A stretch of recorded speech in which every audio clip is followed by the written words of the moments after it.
Gillette Lake. This was a really good stay over. If you're in Laramie and you need a place to stay, check this out. Gillette Lake, it's about 5 miles from town. It's been very peaceful out here. Last night, there was a few kayakers that showed up on the lake, but other than that, super quiet.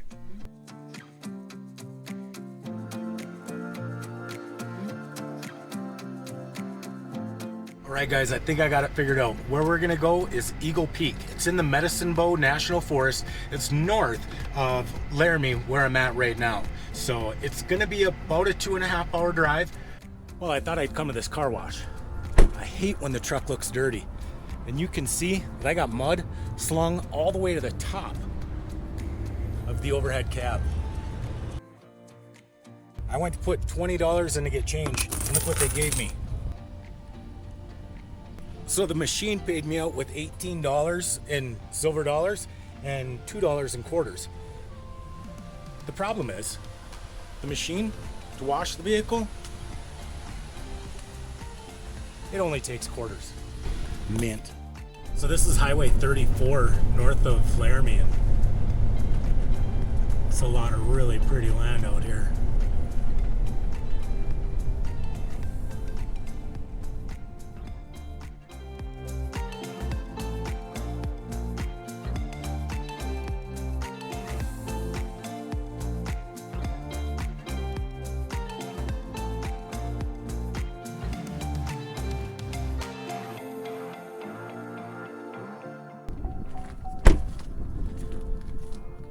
Thought I'd get out and stretch my legs a little bit, take some of this in.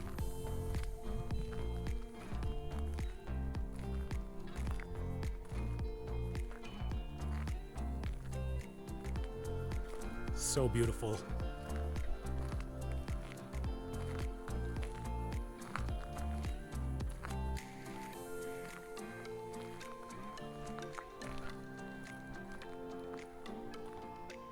That's beautiful too.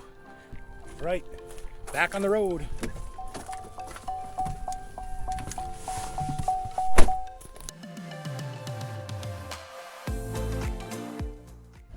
Since we're here, I figured we gotta check out one of these roads. I don't even know if it's gonna be passable though. We might have to just walk it a little ways.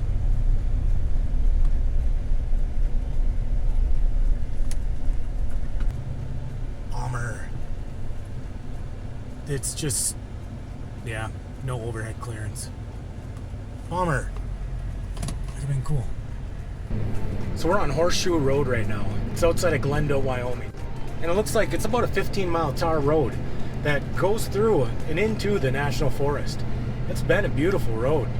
I haven't seen anybody out here. I don't know if this tar road's gonna continue all the way to the campground, but what a treat if it did, because then I could really put some miles on the bike. But this is just gorgeous.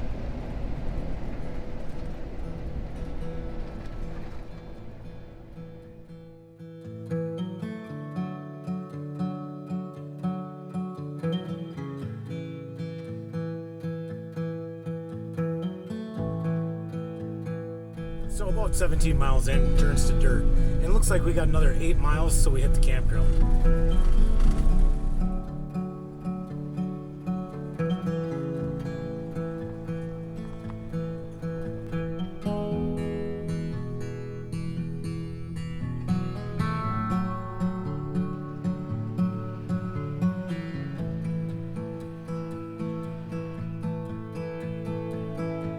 So far, I'd say this road would be fine to bring a towable on.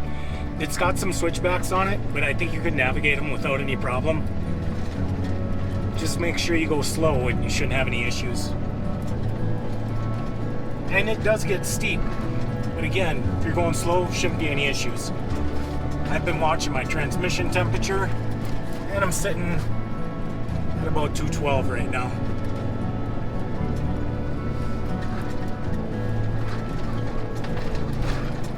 Definitely some pretty high switchbacks.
definitely some of the most beautiful area that I've hit on this travel yet. And brings me to the big question. I paid up for 2 nights. Do I stay here another night? Or do I go stay at one of the boondocking spots I found yesterday? Because there are some beautiful spots. I don't have an unlimited number of days off, so this trip is going to be coming to an end pretty shortly. And although I'm paid up here, it would be really nice to get into one of them boondocking spots. If this place was crowded, or even had a couple of people here, there'd be no question that I'd be moving. But it is just so nice here. Very peaceful. For now, I'm gonna bring my garbage to the trash. It's nice that they have trash receptacles here.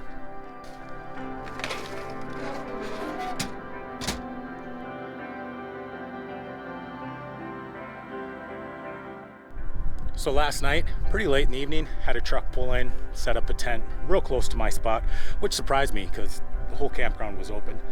He was gone already this morning, probably because of the rain. But I talked to Mandy about it on the phone last night because there's actually really good cell service here. So the only thing we could figure, the reason why people do that, because it happened to us when we were on the Gunflint, is when you get to the middle of nowhere, I think people feel safer when they see other people. What do you guys think? Why do people do that? Because there is a reason behind it. And it's not just because, you know, they're trying to intrude in your space. I think there's a logical reason that people have to pull up next to you in a campground, even having the whole campground being empty. What do you guys think? What would bring someone to do that? I think it's because they feel safer in numbers, so that's why they do that. I come out here to get away from people. I don't have an issue though. It's not a big deal. You know, everybody's wired differently, so yeah, it's a little bit of a rough road getting in here, but absolutely no problem. Nothing that I haven't been down before. I know you guys really can't see today because of the haze in the air or the clouds, but it's beautiful. I think this would be a very cool spot to boondock at.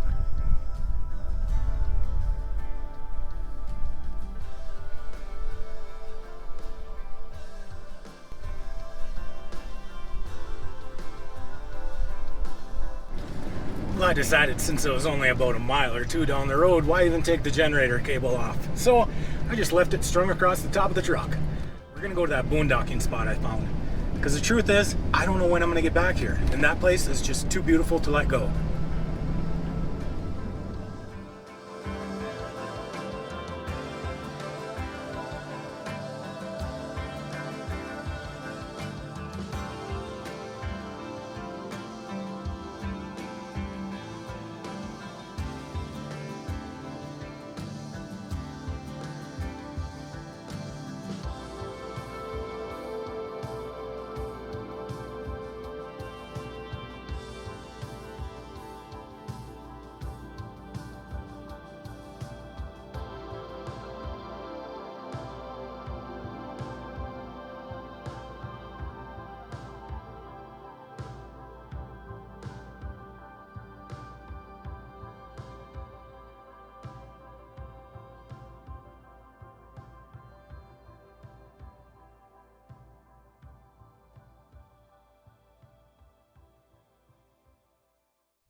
We've seen a lot of places on this road trip. Wyoming, I think it's one of my favorites. This is absolutely gorgeous. I think we should take a walk in a little bit and see what this place has to offer.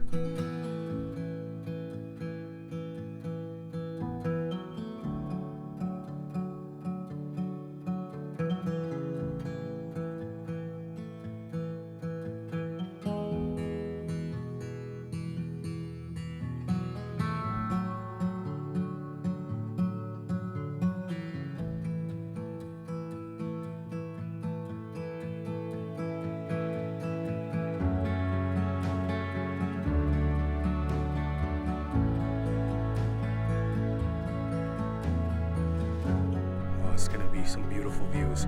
Let's go check that out.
So these are the reasons why I record these moments right here.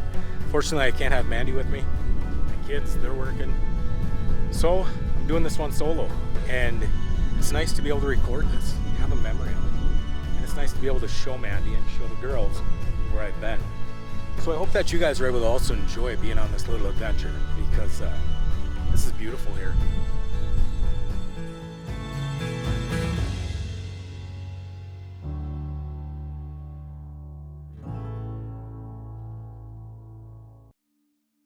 At the campground yesterday, I did meet a really cool couple from Mississippi. They're actually traveling all over the United States on a 3-wheel trike, and it looked pretty cool. They had a trailer behind that they carried all their supplies and stuff in.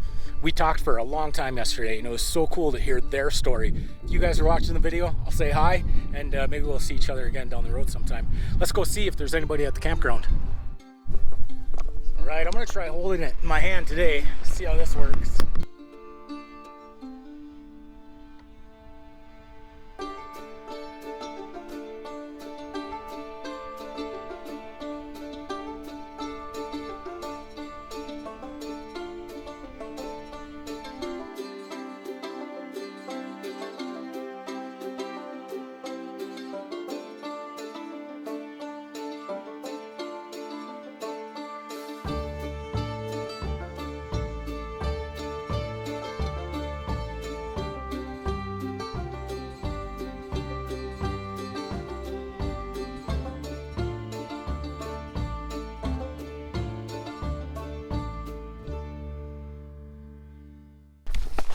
All right, so when we came here yesterday, I had the one guy with the tent parked next to me the very first night, and then he was gone by morning. And then I ended up meeting a really cool couple from Mississippi. We talked a bunch about traveling, and maybe we'll see them up on the North Shore sometime. But I'm curious to see how many other people came into this campground, because it is a beautiful campground, and it's a Saturday, so let's see how full it got.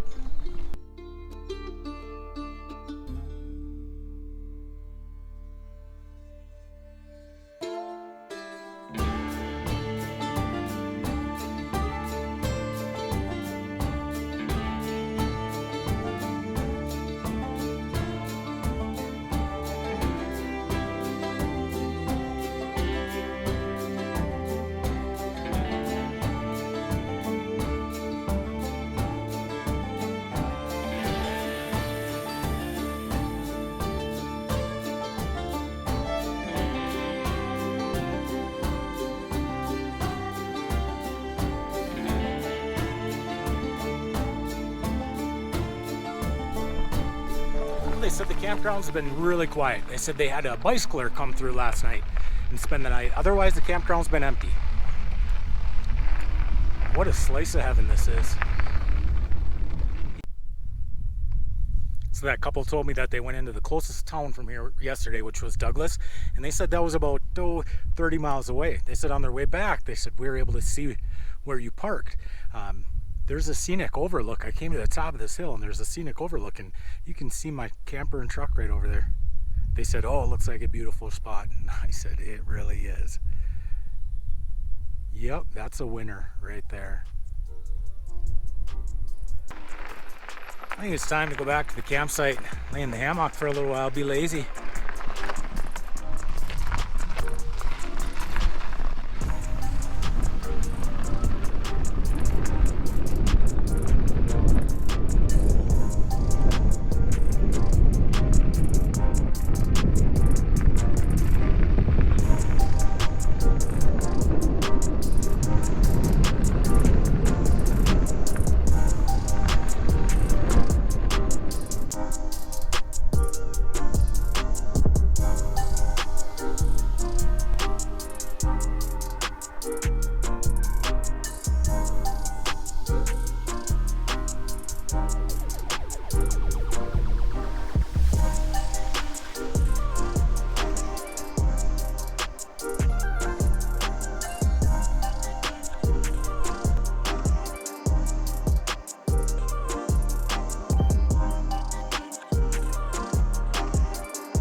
go about 4 minutes on each side.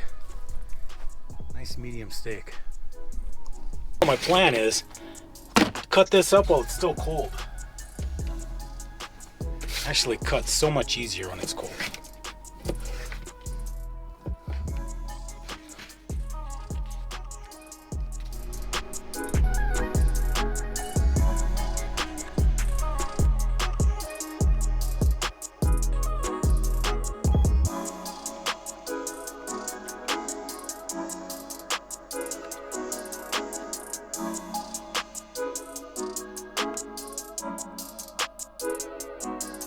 There you go. There it is. Truck camper, steak and cheese.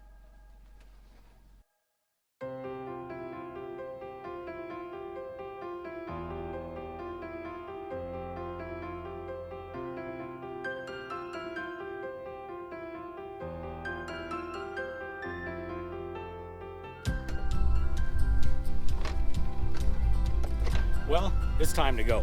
If I haven't said it enough, this is where we're at, right here. Hands down, one of my favorite boondocking spots ever. Mandy definitely needs to see this place. You guys need to come up here yourselves. If you can, great. If not, you're just traveling along with me, that's all right too. So where are we off to this morning? Well, that's next week's video. You guys are gonna have to stick around, tune in again, find out. For now, we're gonna end this one. Episode 19 in the bag. You know how I like to end it. Be kind, be honest. We'll see you down the road.